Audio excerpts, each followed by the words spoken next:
Good afternoon. My name is Jack Wells. I'm from the Oak Ridge National Laboratory in the U.S., and I'm chairing this session. I like to call it to order. This is the ACM Papers session number 2. We have 3 talks, half hour each. I'd like to call for the first paper of the session, Amani Alonazi, Asynchronous task-based parallelism of algebraic multigrid from a very strong group at King Abdullah University of Science and Technology in Saudi Arabia. Thank you. Hello, my name is Amani. I'm a PhD student in Extreme Computing Research Center, and I'm here to talk about my asynchronous algebraic multigrid. And this work I did with Dr. George Mark-Monalese, a research scientist in the Chaos Supercomputing Laboratory, and my professor David Keyes, the director of the Extreme Computing Research Center. So I'll start with some motivation and also introducing the main 2 keywords in the title, algebraic multigrid and task-based parallelism, and then explaining the method with the performance analysis and results. So motivation 1, algebraic multigrid is well suited. It's well-suited algorithm for large-scale scientific application because it scales linearly with the problem size, and it's used in many applications. But however, it's also weak scales perfectly, almost. However, its large parallel communication cost limits its scalability. If you look here at the, this is the communication matrix of 3 categories of algebraic multigrid. Let me rephrase that again. If you want to categorize the communication pattern of algebraic multigrid, it falls into 3 categories. The first one is the point-to-point kind of communication that happen in defined grids, in defined levels, which is good. It's just neighboring processors. However, in the intermediate levels, where each processor has a small subdomains, but each needs information from everyone else, they exchange many short messages, which falls in the second category, the all-to-all type of communication. And the third one is scatter-gather type of communication, where some processors are idle and some exchanging information. And this kind of communication patterns is really is not good given the architecture trends. This is from the algorithmic side. From the architecture side, the biggest disruption on the road to exascale is happening within the node level as core counts increase and memory capacity per core shrinks. And this suggests a new approaches for intranode parallelism, specifically that will increase the arithmetic intensity, reduce communication, and increase concurrency. And this is what we want to achieve. So what we are proposing, we're proposing an extension to the additive algebraic multigrid with asynchronous task-based parallelism within the node. And it's actually the first result for this type of distributive hybrid approach, MPI+OmpSs of algebraic multigrid. And then we'll show some performance assessment within BoomerAMG of Lawrence Livermore National Laboratory using 2 test cases, the 3D Laplacian and 3D electromagnetic diffusion problem. So let's start with AMG. AMG is the solver of choice in many applications. It's very well suited for many scientific applications. It's an iterative method to solve AX equal B. And very often used as a preconditioner with the Krylov solvers. The main idea about multigrid is that the high-frequency error can be reduced by using the classic relaxation method like Jacobi or Gauss-Seidel. However, the low-frequency error is hard to reduce, but if we map it to coarser grids, we can represent it as a high-frequency error and then reduced easily. So this is the main idea of algebraic multigrid.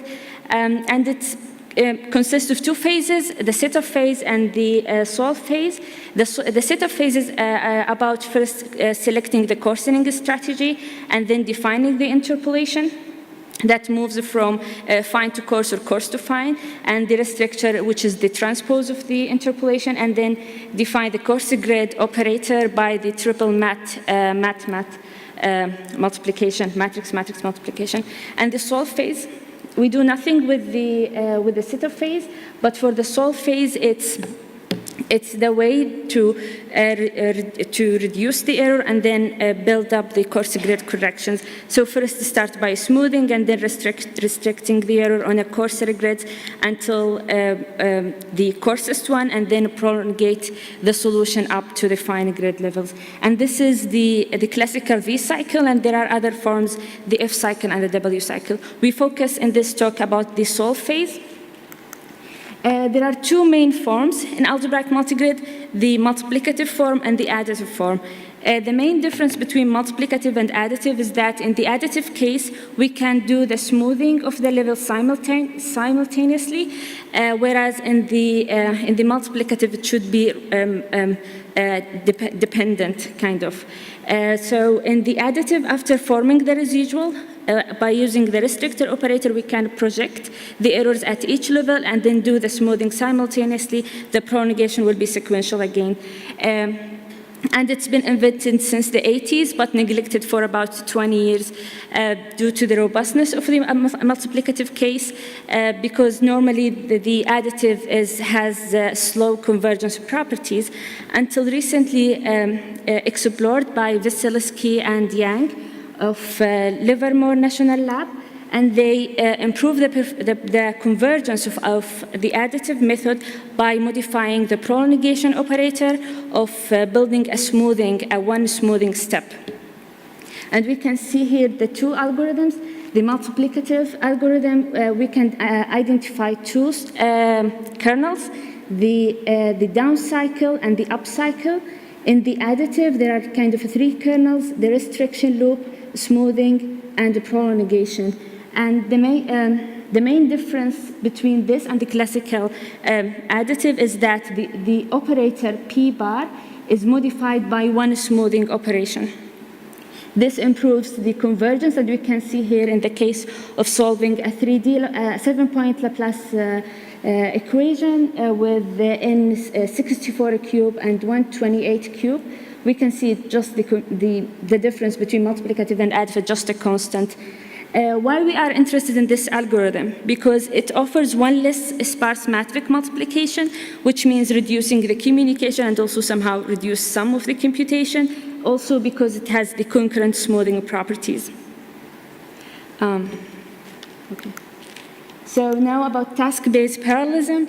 Task-based parallel model is about expressing the parallelism in terms of asynchronous tasks with data dependencies, and the task could be dependent or independent based on the data dependencies with other tasks.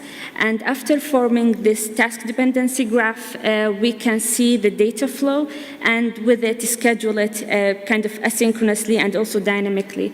The runtime system is responsible for scheduling this set of tasks, and as number of cores increases, this model gain more and more attentions, and therefore there are many task-based library, Quark, StarPU, Legion, and all-MPs, which is our choice here because of its portability and the provision of profiling tools like Xtry and Paraver that will help understand its runtime behavior better. Some history about all-MPs. It's actually the convergence of two projects in Barcelona Supercomputing Laboratory. Barcelona Supercomputing, which is the project OpenMP extension and the StarSS. OpenMP extension with some powerful scheduler, and StarSS with that is a dynamic, a task-based library. It inherits the high-level abstraction of OpenMP and the task dependency analysis of StarSS. It's based on two components, the Mercurium compiler, that is source-to-source compiler, and the Nano++ runtime system. And if we compare the performance of a simple C++ or C code of Mercurium versus GCC or Intel, we can see that Mercurium is slightly slower in terms of performance. We should keep this in mind when we look at the performance results later. So the taskification of what I call the VY-AMG, which stands for Vassilevski-Yang Algebraic Multigrid. And it is about taskification of the additive cycle of algebraic multigrid. If we look at the algorithm represented formerly, we can naively create this type of task dependency graph, where after forming the residual, we can do the restriction of the file level simultaneously with the smoothing of the file level, and then so on. But this DAG is clearly inefficient because the upper bound for this is about 14% if we think about 3D geometric, because the only benefit case is that these from S1 till S4 can be computed simultaneously with S0, and in a 3D geometry, this is only 14% of the workload. And how to break this limit is by tiling. And with tiling is about over-decomposing the subdomain into equal tasks, and then creating this kernel. So the first one is for the restriction loop, and the second one for the smoothing loop, and then the prolongation. And this is in case of a static and sequential execution. And we can see in case of a static, we introduce unnecessarily synchronization point and also some false data dependency. However, if we give it to a runtime system that will make it asynchronous and dynamic, we'll have this nice wide and short task dependency graph. To understand more the tiling, let's look at the heart of the three kernels, which is a sparse matrix multiplication. So in case of the CSR distribution matrix of hypre, it's distributed into by rows between processors, and then each row is described using two matrices, CSR matrices, one for the local matrix, which is the AD, which means the A diagonal, which is completely local, the computation of it, and then the off diagonal that represents the exchange of interfaces between subdomains. And the tiling is about over-decomposing into smaller tasks, with over-decomposing this computation into smaller tasks that hopefully will hide the latency and also improve, increase the concurrency and somehow create out-of-order execution. Here I'm showing just an illustration that the tiling is like by row major. It is not, but this is just to illustrate, and we can think of the size of task varies from the extreme, like as big as the level, or as small as 1 by 1 matrix. And it's actually the size of the one that we want is the sweet spot that will improve load balancing, and at the same time, it doesn't increase the overhead of creating more tasks. So this is traces of actual runs, just to understand more the idea. So here is, if we recall the outline in the beginning slides, this is for the restriction, which we can see it's kind of sequential, and then the concurrent smoothing, and then the prolongation. After doing the tiling, we can see this is better utilization of resources, and we can see how the smoothing tasks and the interpolation tasks are mixed. However, it's clearly the prolongation as the purple color is recognized for the critical path. So thanks to loop tiling, we are able to expose the highest level of concurrency. Okay, so some results of the intranode concurrency. This is, so we implemented our approach within BoomerAMG of hypre, and this is the strongest scalability of solving 3D Laplacian using only OmpSs alone, which means just the DAG. And we can see like the strongest scalability is good. The architecture is a Cray XC40 Haswell node, and it consists of 16 cores per socket. 16 cores per socket, and we can see when after between 8 and 60, there is no scalability. And the reason, because in this Haswell, they introduced the cluster on die feature, which means to think of the socket instead of one NUMA region, it's actually two NUMA regions. So after 8 cores, it's a cross NUMA region, which means the OmpSs implementation doesn't scale after NUMA region or between NUMA regions. And this is the traces from 1, 2, and 4. And this is strong scalability, the 64 cube and 128 cube 3D Laplacian. To investigate more the performance, the performance bottleneck of the OmpSs, we looked at more profiling results. So this is for cache miss ratio, and here is for processor speed. For the cache miss ratio, this is for 4 cores, 8, 16, and the green color mean less samples at this point of X, and the blue colors mean more samples at this point of X. So we want the blue color to be more at this side, which means less cache miss ratio. However, when we increase number of cores, we can see that the miss ratio increases. And also for this, this is also a new feature in the Intel CPU, called the turbo boost, that if there are idle cores, we can use the room that is left by the idle cores to increase the performance or the speed of the active cores. And we can see this in the case of 4 cores, it's almost about 3.3 gigahertz. However, the speed decreases when we go to 8 and 16. And given these results, this suggests to use, instead of OmpSs alone, to use a hybrid MPI plus OmpSs. So for the hybrid approach, it's about having MPI per each NUMA region, and then a task dependency graph to be executed within a NUMA region. So with it, we'll have a synchronous execution model, hiding communication latency, and out-of-order execution. So far, we are not including the communication within the task dependency graph. It's still ongoing work because it requires some kind of interface between the two runtime systems of MPI and also OmpSs. What we are doing now is like a separate task dependency graph for each MPI rank, and we used MPI thread funneled instead of serialized or multiple. Funneled means like only the master thread is the one who will be able to communicate, and the rest will deal with the computation.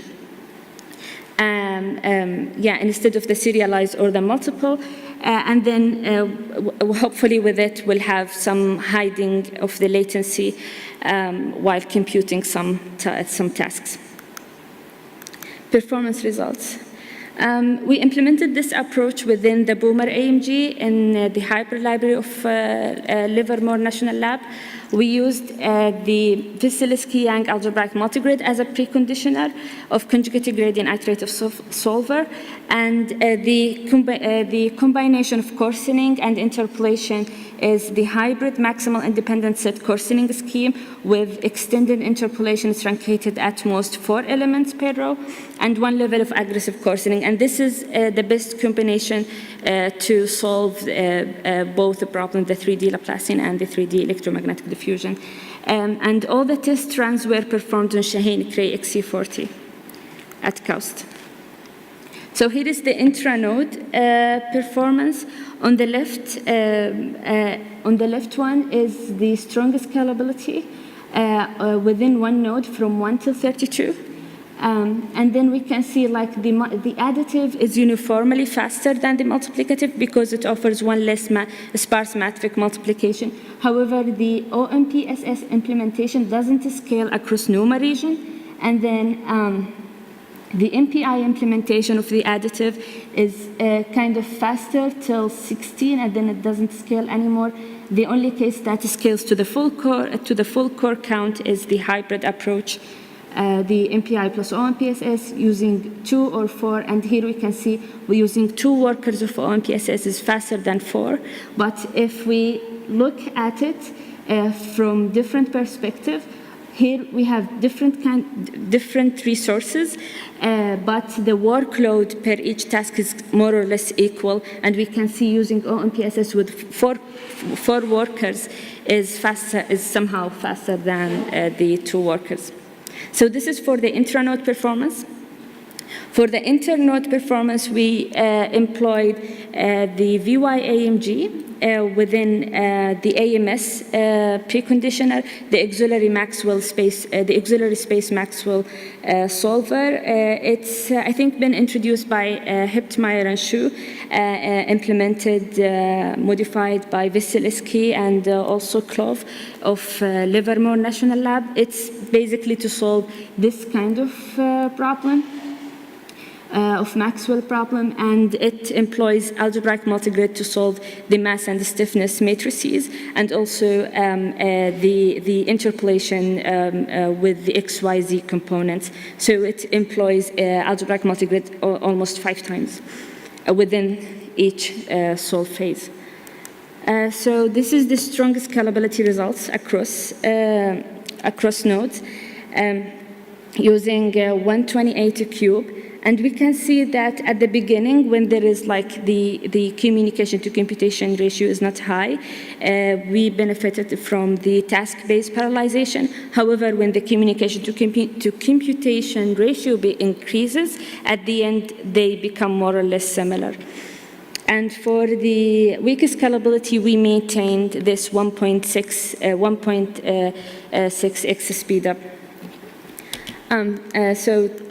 To conclude, we presented the first results for algebraic multigrid in a hybrid distributed shared memory implementation using task dependency graph. And also we provide the performance of BoomerAMG with MPI+OmpSs in the Intel multi-core architecture. The strong scaling results on 32 cores per single Haswell nodes of Cray XC40 demonstrate the feasibility of this approach to exploit dynamic scheduling of the domain decomposed task dependency graph, even for the scalar Laplacian operator, which has low arithmetic intensity. And we presented faster, strong and weak scalability results across nodes for the 3D electromagnetic diffusion problem. We have listed 4 classes of future and ongoing work. The first one is exploring additional dynamic runtime system, for example, Quark StarPU Legion, which expected to have better performance, and also to explore taskification of the communication and include it in the task dependency graph. And these are ongoing work, it's work in progress, and the taskification of the setup phase, which is really challenging, it's future work, and taskification of other relaxation scheme besides Jacobi. And we are also interested to, so we built a model that predicts the 1.6x speed up. However, we are also interested to have a performance model that predicts the ideal hybrid number of cores in MPI+X, and also to have a model to help find the sweet spot, which is the perfect size for the task. And thank you.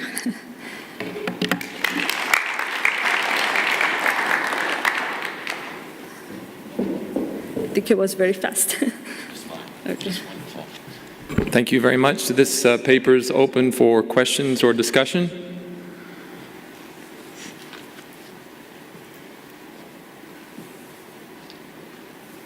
I have one.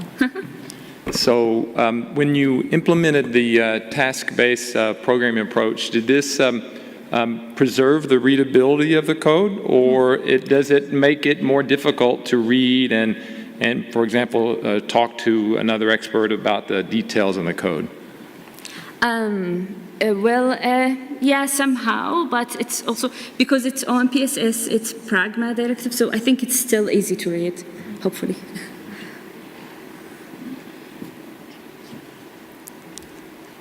Yes, here. How about just a second. task? I haven't tried OMP task, but I think it will be more or less the same performance like OMPSs, especially with the new, yeah, you're welcome.